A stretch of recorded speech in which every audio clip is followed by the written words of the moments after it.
Para sahabat yang miskin yang datang kepada Nabi SAW meminta, ya Rasulullah, ada enggak amalan yang bisa menyaingi sedekahnya orang-orang kaya? Kalau orang-orang kaya kan kami sholat, mereka sholat, bersama pahalanya. Kami puasa, mereka puasa. Kami baca Quran, mereka baca Quran. Jadi hampir semua ibadah sama. Tapi mereka punya kelebihan yang kami tidak punya, ya Rasulullah. Mereka sedekah dengan hartanya. Maka seakan-akan mereka mengatakan di sini, ya Rasulullah, ajarkan kami amalan yang bisa kami amalkan, yang bisa mengejar atau minimal menyamai pahala sedekahnya orang-orang kaya. Nah, ini kembali kepada apa yang saya wasiatkan tadi teman-teman sekalian, sibukkan diri dari amal soleh ke amal soleh. Amal soleh ke amal soleh.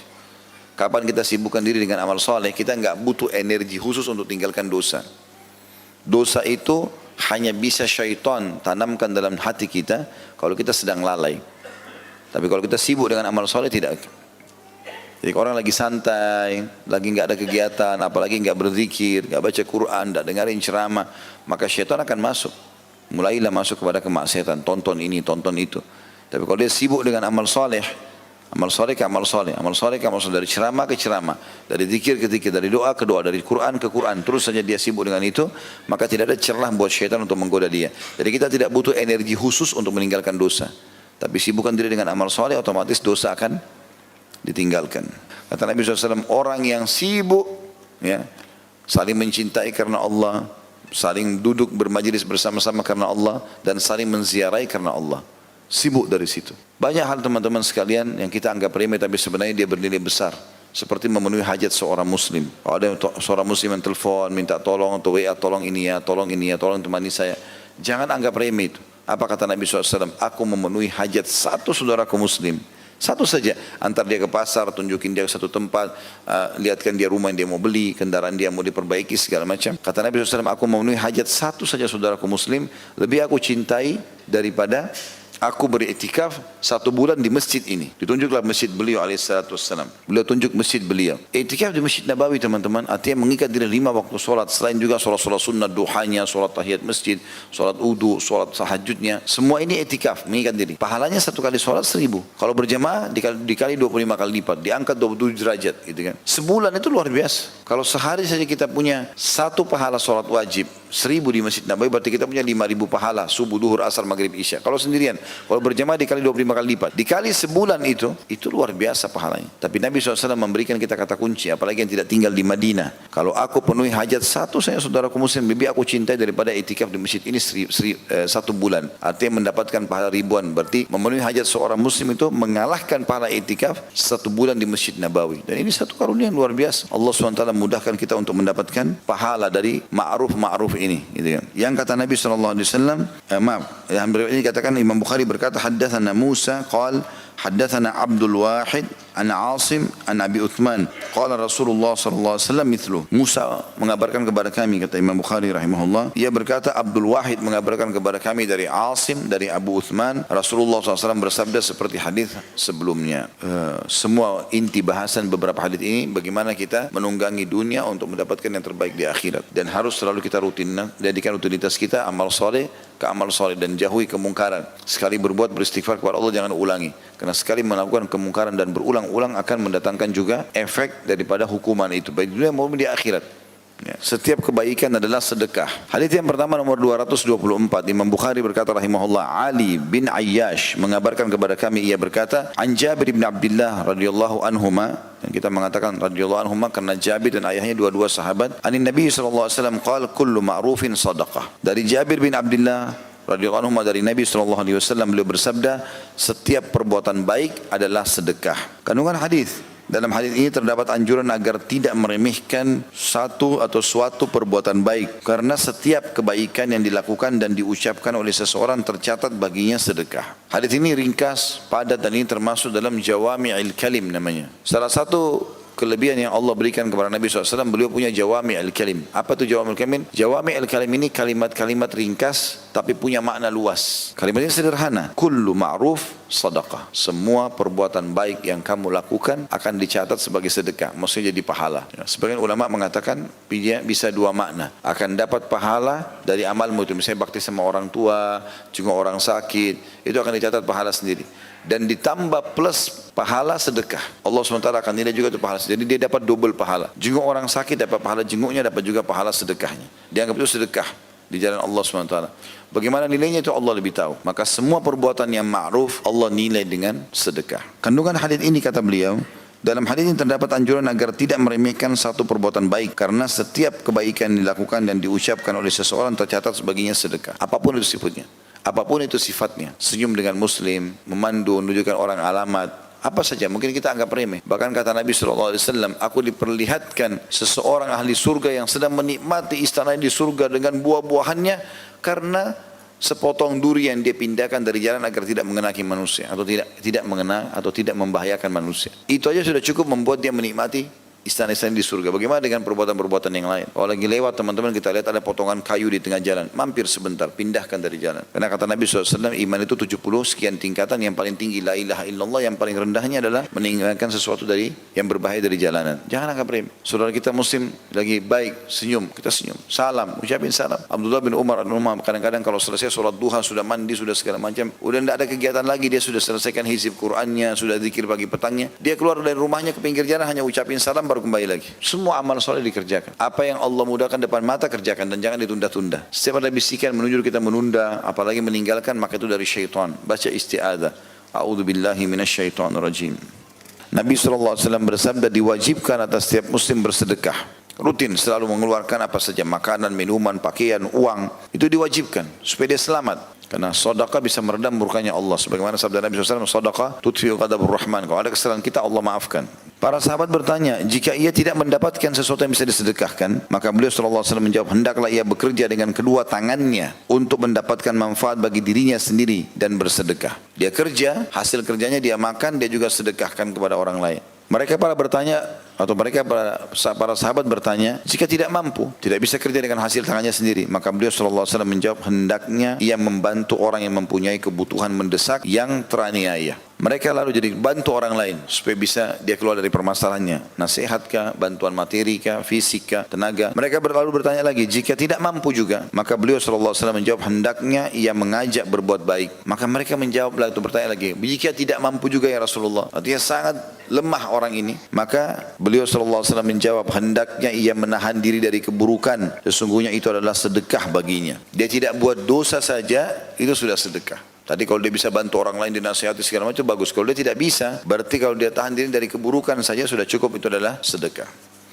Kandungan hadis ini, yang pertama, dalam hadis di atas terdapat dorongan agar bekerja dan berusaha serta berbuat baik jika memungkinkan. Yang kedua, keutamaan mengulurkan tangan dan menolong orang-orang yang mengalami kesulitan dan membutuhkan. Kalau poin pertama tadi, tentu ini adalah etos kerja dalam Islam ya. Maksudnya motivasi yang sangat besar dalam Islam untuk bekerja. Islam tidak menyuruh kita menjadi orang miskin, orang susah. Kecuali kalau memang sudah begitu, kita sudah berusaha, Allah tetap kasih begitu ya sudah. Tapi kalau tidak, kita disuruh bekerja, bergerak ya. Islam menyuruh kita menjadi orang yang mampu bergerak supaya kita bisa bersedekah, bisa berjihad, bisa segala macam yang kita lakukan. Yang kedua tadi, keutamaan mengulurkan tangan dan menolong orang-orang mengalami kesulitan dan membutuhkan. Ya, sebagaimana Nabi SAW mengatakan, engkau bertasbih sedekah, engkau bertahlil sedekah, bilang subhanallah, la ilaha illallah sedekah.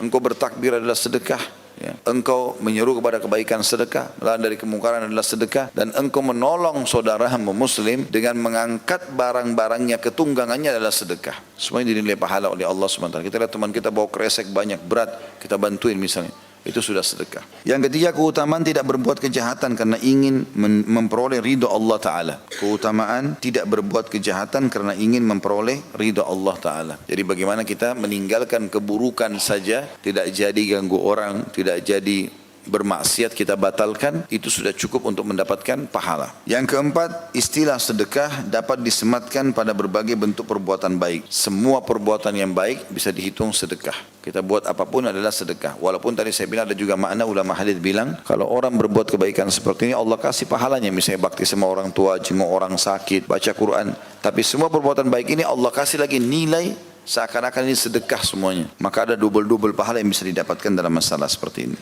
Dari Abi Dzar radhiyallahu anhu, dia berkata, dikatakan wahai Rasulullah, orang-orang kaya pergi dengan ganjaran mereka, Jadi orang-orang miskin datang lalu mengatakan, ya Rasulullah, orang-orang kaya telah pergi membawa pahala-pahala mereka. Mereka sholat seperti halnya kami sholat. Artinya pahala sholat okelah sama. Dan mereka berpuasa seperti halnya kami puasa. Tapi mereka bersedekah dengan kelebihan harta mereka. Itu yang kami tidak punya. Maka Nabi SAW mengatakan, tidakkah Allah telah menjadikan bagi kalian sesuatu yang kalian sedekahkan? Tanda tanya. Sesungguhnya setiap ucapan tasbih, kita bilang subhanallah, selain pahala zikir, pahala sedekah. Tahmid, alhamdulillah, pahala zikir, pahala sedekah. Dikatakan oleh beliau setiap tasbih dan tahmid adalah sedekah. Dan seseorang dari kalian menyetubui istrinya adalah sedekah, melampiaskan syahwat pada yang halal. Maka beliau berkata, atau para sahabat mengatakan, apakah pada syahwatnya itu ada sedekah? Lampiaskan syahwat punya keinginan, penikmatan. Apakah itu juga ada sedekah? Beliau menjawab, kalau sekiranya diletakkan di tempat yang haram, maksudnya berzina, tidakkah ia menanggung dosa? Begitu, tanda tanya, tentu saja menanggung dosa ya. Begitu pula jika diletakkan pada yang halal, maka baginya pahala. Yang kedua, hadis tersebut mengisyaratkan bahwa kata sedekah digunakan untuk segala bentuk amal soleh yang dilakukan oleh seseorang. Keutamaan atau ucapan tasbih, subhanallah, dan segala bentuk zikir pada umumnya. Karena kata Nabi SAW, maukah aku tunjukkan kepada kalian amalan yang lebih baik daripada kalian bersedekah dengan emas dan perak, lebih baik daripada kalian bebasin budak, lebih baik daripada kalian menyumbang di jalan Allah atau jihad, bahkan lebih baik daripada kalian menebas musuh-musuh kalian dan kalian ditebas oleh musuh-musuh kalian. Maksudnya kalian membunuh mereka dalam keadaan kafir, kalian masuk surga, atau kalian terbunuh mati syahid. Kata para sahabat, tentu ya Rasulullah. Kata Nabi SAW, lisanmu selalu berzikir kepada Allah dengan hal mubah seperti mandi, makan, tidur, mubah. Tapi kalau orang niatkan ibadah dengan cara makan dan minum, bukan cuma sekedar menghilangkan lapar dan dahaga, tapi memang kalau ingin merawat tubuh yang Allah amanahkan. Tidur bukan cuma sekedar hilangkan ngantuk dan capek, tapi untuk merawat tubuh yang Allah amanahkan, karena semua itu sinyal dari Allah. Kalau lapar, tubuhmu lagi butuh makanan, minum, tubuhmu lagi butuh cairan. Kemudian kalau ngantuk berarti dan capek atau sakit, ini tubuh butuh untuk istirahat. Maka seseorang bisa mengubah yang mubah menjadi sunnah. Jima atau hubungan biologis yang disebutkan dalam hadis terhitung sebagai ibadah jika dilakukan dengan niat menunaikan hasrat biologis sang istri, mencari keturunan yang soleh, atau menjaga kehormatan diri seseorang dan istrinya. Jadi ini poin terakhir yang mesti nanti dititik beratkan bagi orang yang sudah berumah tangga. Tentunya ada hal-hal penting yang harus dia garis bawahi berhubungan dengan masalah ini. Para sahabat yang miskin yang datang kepada Nabi SAW meminta, ya Rasulullah, ada enggak amalan yang bisa menyaingi sedekahnya orang-orang kaya? Kalau orang-orang kaya kan kami sholat, mereka sholat, berarti sama pahalanya. Kami puasa, mereka puasa. Kami baca Quran, mereka baca Quran. Jadi hampir semua ibadah sama. Tapi mereka punya kelebihan yang kami tidak punya, ya Rasulullah. Mereka sedekah dengan hartanya. Maka seakan-akan mereka mengatakan di sini, ya Rasulullah, ajarkan kami amalan yang bisa kami amalkan, yang bisa mengejar atau minimal menyamai pahala sedekahnya orang-orang kaya. Bagaimana orang-orang miskin datang dan semangatnya ingin mendapatkan pahala, kemudian mereka minta agar bisa menyaingi sedekahnya orang-orang kaya. Pelajaran kedua menyebutkan tentang keutamaan sedekah itu sendiri. Ya, bagi orang yang Allah karunia harta, maka jangan pelit, jangan bakhil. Sudah sering kita bahasakan itu. Selalu sedekah. Tidak akan langgeng rumah tangga, tidak akan langgeng persahabatan, tidak akan apapun mendapatkan ridho Allah pun ya sekaligus kecuali seseorang itu suka dermawan atau sedekah. Ini akan bisa membuka pintu-pintu surga, membuka rahmat Allah dari langit sana, membuka cinta manusia karena orang dermawan. Maka diingatkan masalah itu. Sampai orang-orang miskin pun di sini mengeluh, mereka dapat pahala banyak nih karena sedekah. Nabi SAW memberikan solusi kepada para sahabat yang miskin ini sambil berkata, tidakkah Allah telah menjadikan bagi kalian sesuatu yang kalian sedekahkan? Bukankah ada yang lain? Kalau kalian tidak punya harta, kalian bisa sedekah dengan yang lain. Kemudian Nabi SAW merincikan, setiap ucapan tasbih dan tahmid atau zikir adalah sedekah. Seseorang dari kalian menyetubui istrinya adalah sedekah. Berarti hal-hal yang kalian bisa lakukan mudah, orang miskin pun bisa. Duduk baca subhanallah, alhamdulillah, wala ilaha illallah, wallahu akbar, subhanallah, walhamdulillah, wala ilaha illallah, wallahu akbar. Berzikir. Itu sudah sedekah juga. Menyaingi sedekah hartanya orang-orang kaya. Lalu kemudian yang paling mudah orang miskin lakukan kalau dia punya pasangan adalah biologis. Lakukan biologis itu. Maka pada saat dia lakukan biologis ada sedekah. Sampai para sahabat kaget, ya Rasulullah, kami lampiaskan syahwat kami. Dia lampiaskan syahwatnya, nikmat. Kemudian dapat pahala. Di syahwatnya pun ada sedekah. Kata Nabi SAW, bukankah kalau kalian letakkan pada yang haram dapat dosa, maka begitu juga pada saat yang halal. Nah ini yang saya bilang, saya ingin titik beratkan. Syaitan, kata para ulama, seringkali membuat orang yang sudah berumah tangga merasa jenuh dengan biologis ini. Merasa jenuh. Supaya orang tidak dapatkan pahala di situ. Maka harusnya harusnya ini dihidupkan dalam suasana rumah. Karena beberapa adab-adab yang disebutkan oleh para ulama, di antara adabnya adalah harusnya suami istri menjauhi hal-hal yang tidak disukai oleh pasangannya, sehingga jangan membuat dia emosi. Karena kalau dia emosi maka biologis akan terganggu dan syaitan akan buat itu. Orang kalau lagi tidak emosi, lagi senang sama-sama, maka biologis juga akan maksimal. Dia akan dapat kenikmatan dan dapat pahala. Kemudian setiap pasangan suami istri berusaha untuk memberikan yang terbaik pasangannya dalam masalah biologis. Dan ini tidak rancu membicarakan ini dalam syariat. Ya, sebagaimana Nabi SAW mengatakan dalam hadis yang sangat jelas. Kata Nabi SAW, kalau seseorang di antara kalian berada di antara keempat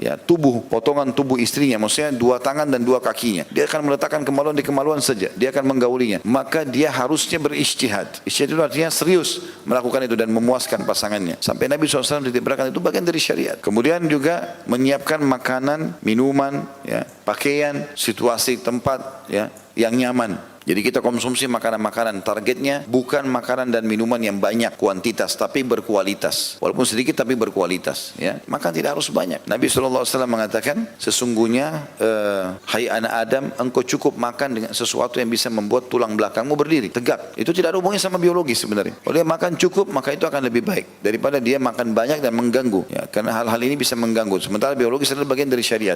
Bukan cuma di dunia, di akhirat pun akan diberikan hubungan biologis di surga itu. Sampai kata Nabi SAW, kalian akan melakukan biologis atau seseorang di antara kalian di surga akan diberikan kekuatan 100 orang laki-laki. Maka ini adalah bagian daripada syariat. Oleh karena itu harus kita hindari. Kemudian teman-teman hindari semua keburukan-keburukan maksiat yang bisa membuat kita jenuh dengan pasangan, seperti tontonan-tontonan. Banyak orang belajar biologis dari tontonan film porno. Ini salah. Si laki-laki lihat perempuan lebih sempurna daripada istrinya, si perempuan lihat laki-laki lebih sempurna daripada suaminya. Pada saat mereka biologis, pasangannya rangsang tapi yang dibayangkan orang lain. Maka ini merusak biologis itu sendiri. Sementara ini ibadah, gitu kan? Harusnya dia bisa memahami masalah ini. Ada adab-adab yang lain, tentunya membaca doa pada saat sebelum biologis, gitu kan? Kemudian tidak berhenti sebelum pasangannya juga selesai, memulainya dengan cumbuan. Ini semua dijelaskan dalam hadis-hadis yang sahih semuanya. Yang pernah kita jelaskan di buku Mahkota Pengantin masalah itu. Kemudian juga termasuk dalamnya adalah mengulanginya, ya, dan pada saat mau mengulangi dimulai dengan wudu. Karena termasuk sunnah Nabi SAW mengulangi biologis itu. Kata Nabi SAW, kalau kalian ingin mengulangi biologis itu maka berwuduklah, karena itu akan lebih memotivasi kalian. Berarti rasa malas yang juga harus dilawan. Baik, mungkin orang selesai biologis agak lemah, itu awalnya dia bisa minum, konsumsi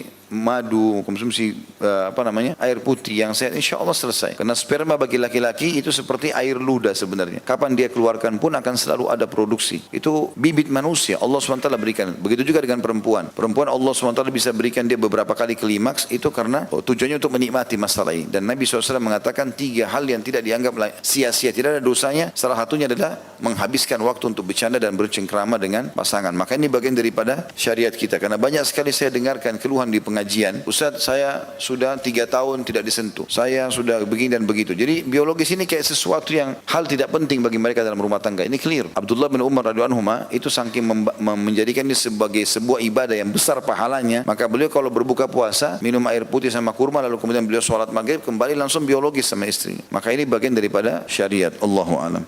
Begitu saja. Subhanakallahumma bihamdika asyhadu an la ilaha illa anta astaghfiruka wa atubu ilaik. Wassalamualaikum warahmatullahi wabarakatuh.